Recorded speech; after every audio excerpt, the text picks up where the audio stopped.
Actes, chapitre 12. Vers le même temps, le roi Hérode se mit à maltraiter quelques membres de l'Église, et il fit mourir par l'épée Jacques, frère de Jean.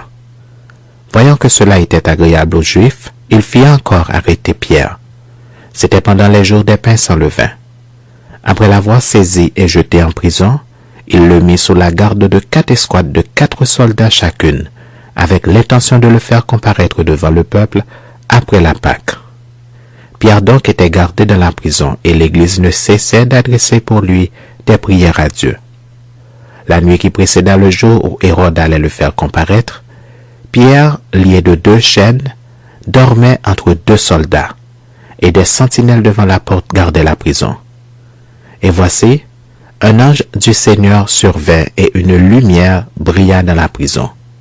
L'ange réveilla Pierre en le frappant au côté et en disant « Lève-toi promptement ». Les chaînes tombèrent de ses mains, et l'ange lui dit « Mets ta ceinture et tes sandales ». Et il fit ainsi. L'ange lui dit encore « Enveloppe-toi de ton manteau et suis-moi ». Pierre sortit et le suivit, ne sachant pas que ce qui se faisait par l'ange fut réel et s'imagina avoir une vision. Lorsqu'ils eurent passé la première garde, puis la seconde, ils arrivèrent à la porte de fer qui mène à la ville, et qui s'ouvrit d'elle-même devant eux. Ils sortirent et s'avancèrent dans une rue. Aussitôt, l'ange quitta Pierre. Revenu à lui-même, Pierre dit, « Je vois maintenant d'une manière certaine que le Seigneur a envoyé son ange et qu'il m'a délivré de la main d'Hérode et de tout ce que le peuple juif attendait. » Après avoir réfléchi, il se dirigea vers la maison de Marie, mère de Jean, surnommée Marc, où beaucoup de personnes étaient réunies et priaient. Il frappa à la porte du vestibule, et une servante nommée Rhode s'approcha pour écouter. Elle reconnut la voix de Pierre, et dans sa joie, au lieu d'ouvrir, elle courut annoncer que Pierre était devant la porte. Ils lui dirent « Tu es folle !» Mais elle affirma que la chose était ainsi, et ils dirent « C'est son ange !» Cependant, Pierre continuait à frapper. Ils ouvrirent et furent étonnés de le voir.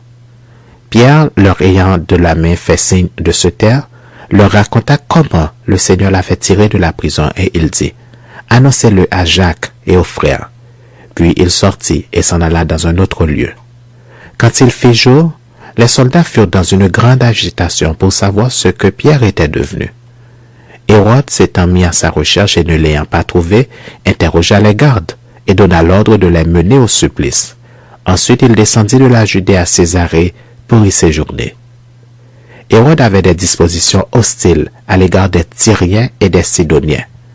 Mais ils vinrent le trouver d'un commun accord, et après avoir gagné Blaste, son chambellan, ils sollicitèrent la paix, parce que leur pays tirait sa subsistance de celui du roi.